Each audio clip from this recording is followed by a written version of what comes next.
Salut, c'est Baptiste, ça fait un mois que je vis dans le minivan que tu vois derrière. Je me suis dit j'allais faire un petit bilan, t'expliquer un peu ce qui va bien, ce qui va mal, que tu puisses savoir à quoi t'attendre le premier mois quoi. Donc je te fais une petite visite rapide, tu vois ça va pas être long, hein. Il n'y a pas super grand. Et puis on se retrouve après, je te donne plein de détails.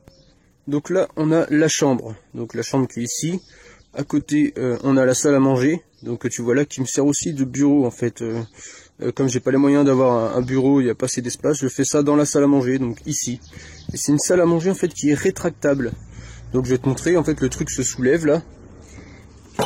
Bah, faut que j'enlève la poêle, attends. Donc voilà, j'ai rétracté la salle à manger. Elle tient avec un tournevis là, donc c'est hyper pratique. Et du coup en dessous, il y a le salon.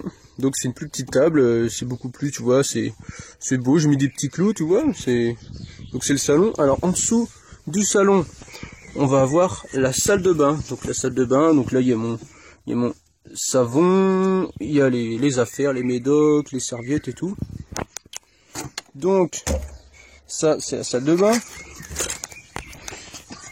Ensuite, juste à côté de la salle de bain, donc enfin en dessous de la salle de bain, on a le meuble à chaussures. Donc c'est deux lacets, hein. À côté le dressing. Alors ça, le dressing c'est mon sac là.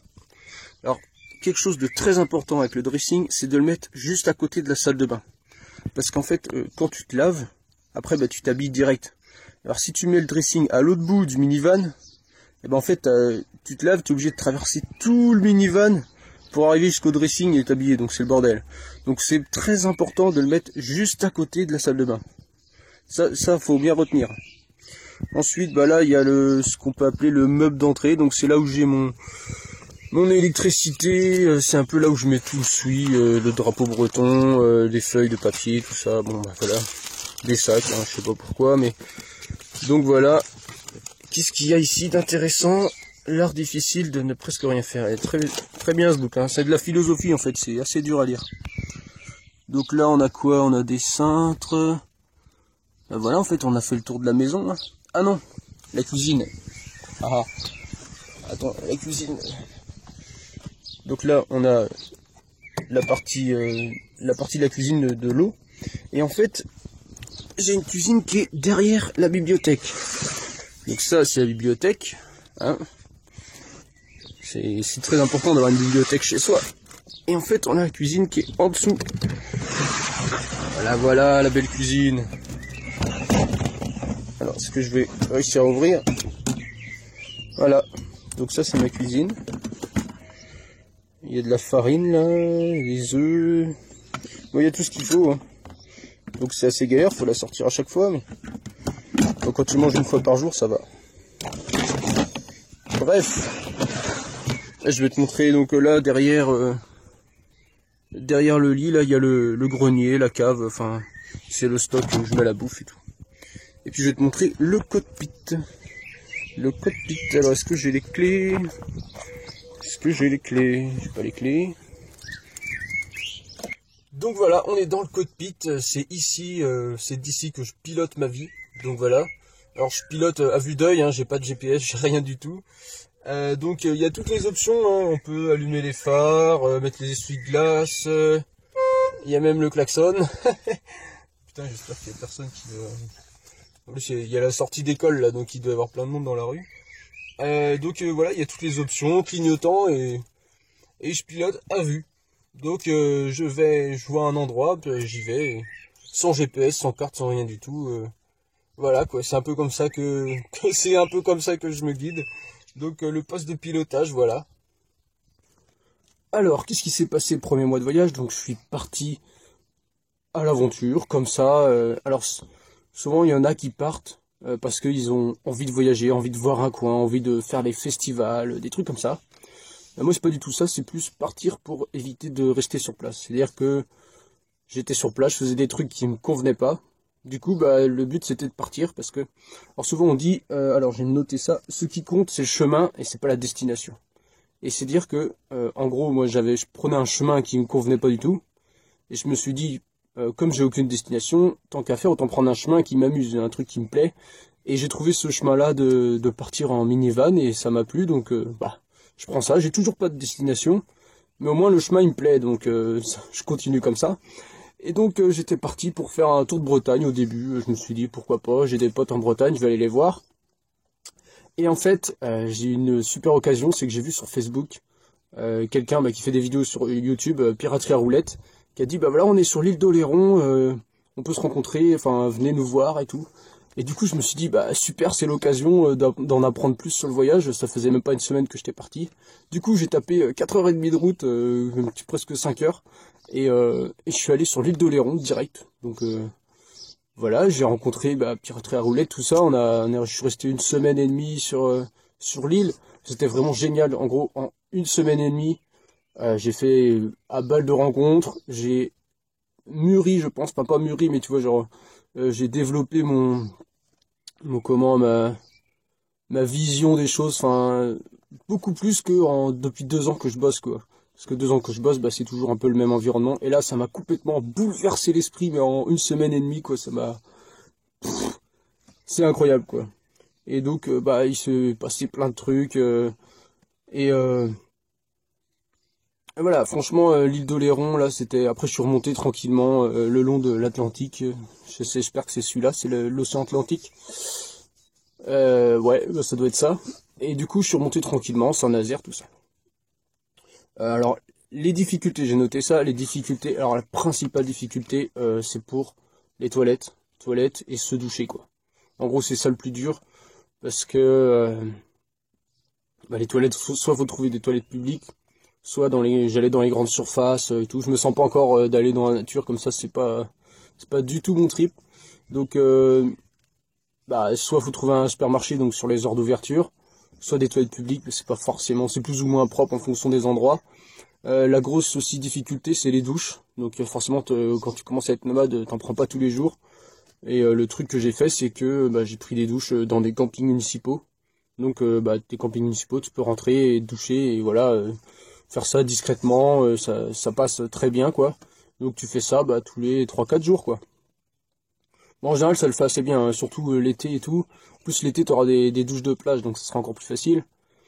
Mais voilà, donc c'est comme ça que je faisais pour me doucher. Après, sinon, en difficulté, il n'y a pas de grande difficulté, à part si peut-être le rythme. C'est-à-dire que, en fait, le fait de plus avoir de planning du tout, c'est vachement déstabilisant et il faut savoir, je vais où maintenant ? Je fais quoi maintenant, et ça c'est pas évident quand t'es habitué à avoir des horaires de travail ou t'appelles l'intérim, on te donne un boulot, c'est tel horaire, point.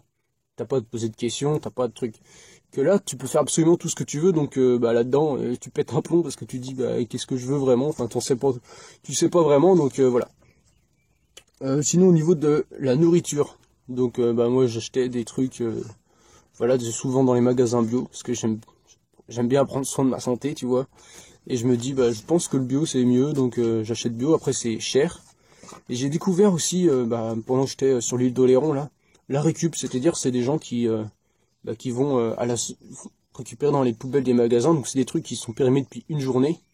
Donc ça peut faire encore une journée ou deux. Enfin, j'ai du mal à croire que le truc qui soit périmé une journée, le lendemain il soit immangeable, tu vois. Je veux dire, il y a plus ou moins une marge. Donc c'est des trucs, et il y en a qui se nourrissent qu'avec ça. Donc j'ai écouté un peu, on a mangé un peu de ça. Sinon le don, alors ça t'as dû voir dans plusieurs vidéos, je sais pas si tu es nouveau sur la chaîne, mais en gros j'ai fait une vidéo sur sandwich gratos là. Et en fait il y a des fois j'ai réussi à avoir des trucs gratos en demandant et tout, et donc ça c'est assez amusant. Et ça c'est vraiment une partie qui m'a trop fait marrer d'avoir réussi à avoir du pain gratos, un sandwich, j'ai eu quoi d'autre. Et j'ai une petite salade de quinoa et tout. Et franchement c'est hyper fondard, je pense que je vais continuer à faire ça. En plus c'est des trucs qui sont bons et tout. On découvre des trucs que normalement on n'achète pas, donc franchement c'est cool. Et puis j'ai essayé le jeûne là, il va y avoir une vidéo qui va sortir prochainement là. Ou qui sera déjà sortie, j'en sais rien. Et en fait j'ai essayé ce truc là, c'est-à-dire que je mange une fois par jour. Donc c'est une nouvelle manière. Avant c'était 3 fois par jour, des œufs le matin, c'était de la viande tous les repas quasiment. Et je mangeais toute la journée, grignotage et vas-y que je te. Et en fait là j'ai testé et c'est beaucoup plus facile quand t'es en voyage parce que tu bouges toutes tes habitudes, donc c'est beaucoup plus facile de prendre une nouvelle habitude. Et je réussis à manger que le soir. Donc tu fais un repas le soir, puis en plus il y a tout le souille à sortir, donc quand tu peux le sortir qu'une fois par jour c'est bien mieux. Et donc voilà, j'ai sorti J'ai sorti comme ça juste que le soir et j'ai fait ça pendant un peu plus d'une semaine. J'ai réussi à faire un repas par jour. Donc c'est plutôt bien, bah, ça fait des économies et puis ça apparemment c'est bon pour le corps, ça repose l'intestin et tout, donc c'est plutôt pas mal. Au niveau productivité, alors là c'est un truc que je m'y attendais pas du tout, je me suis dit bah je vais rien foutre. Et en fait je me suis mis à faire plein de vidéos, plein de trucs. J'ai j'ai lancé mon premier podcast un peu plus sérieux avec un micro là que j'avais acheté avant de partir, un micro, un truc un peu plus propre que je peux pas faire avec les vidéos parce que je fais un compte portable, mais je fais un truc spécial. Enfin voilà, j'ai fait mon premier podcast alors que ça faisait des semaines que j'y pensais que je faisais pas. Au niveau réflexion, au niveau projet, il y a des tas de trucs qui tu te mets à penser à plein de trucs parce que t'as le temps du coup. T'as le temps de penser à plein de trucs et du coup tu penses à plein de trucs et t'as une idée qui vient par là, t'as une autre idée qui vient par là. Il y en a plein, ça déborde d'idées, ça déborde de projets.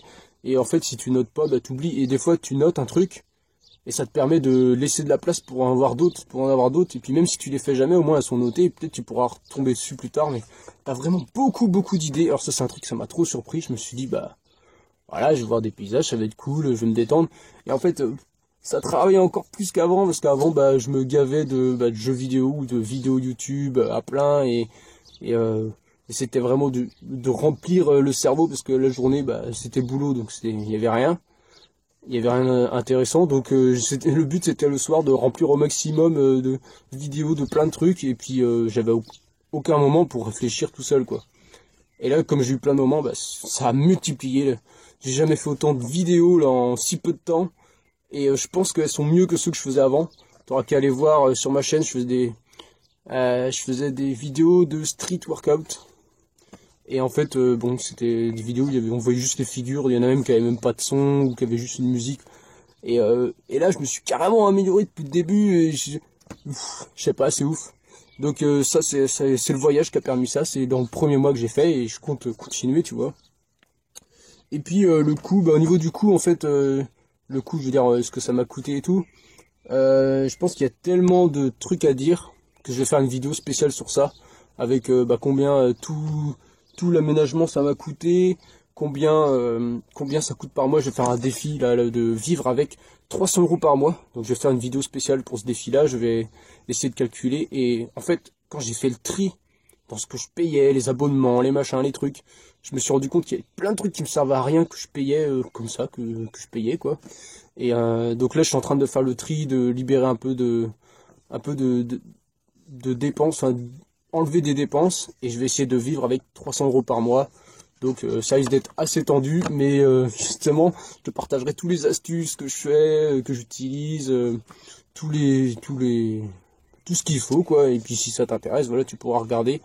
Ça devrait sortir bientôt aussi. C'est pas de tourner du tout, hein. Faut que je fasse ça avant le 1er juillet, donc c'est dans quelques jours. Et puis bah sinon, bah du coup le bilan il est hyper positif, hein. Sur un mois de voyage en minivan, là, c'est hyper positif, c'est juste génial, quoi. C'est juste génial parce que je suis passé de à moitié déprimé, tu vois, enfin hyper mal, aller au boulot mais sans savoir pourquoi, à tourner en rond dans ma chambre, essayer de bouiner sur des sites internet, des machins. Je découvre la vie, je découvre le voyage, je me mets à faire plein de trucs, mais naturellement, tu vois, sans forcer. Genre, avant, je me forçais à faire des vidéos, j'étais trop mal à l'aise. Je me disais, faut que je fasse des vidéos absolument pour montrer ça et machin. Et en fait, là, j'ai juste envie de partager un truc. Bah, je prends ma vidéo et salut, c'est Baptiste et j'ai envie de te parler de ça, machin. Et en fait, ça se fait trop bien et ça m'amuse et je me fends la poire. Donc c'est beaucoup mieux. Et c'est génial. Bah, du coup, j'ai fait un mois, bah, je vais en faire deux, puis je vais faire ça pendant 1 an, 2 ans, 3 ans, j'en sais rien, tu vois. Je vais faire ça pendant tant que ça marche, je vais faire ça, quoi. Tant que ça m'amuse, et puis le jour où ça m'amuse plus, bah, je ferai autre chose, tu vois. Tout simplement. Et bah, c'est juste ça que je voulais te dire. Donc, un mois de voyage, et bah, franchement, c'est génial. Principale difficulté, les toilettes. Je sais pas comment on va régler ça. Je sais pas si on peut régler ça. Peut-être en ayant un truc plus gros. Tu peux installer des toilettes dans ton truc. Mais sinon, enfin, les voyages et tout, enfin, c'est trop bien en vrai. En vrai c'est trop bien, donc je te le conseille. Tu vois, j'avais des petites notes là pour rien oublier. Normalement j'ai tout dit. Donc comme j'ai tout dit, je vais te laisser là. Je te dis amuse-toi bien, on se retrouve bientôt dans une prochaine vidéo. Salut! Salut, c'est Baptiste. Alors... Putain, la voix de merde que j'ai.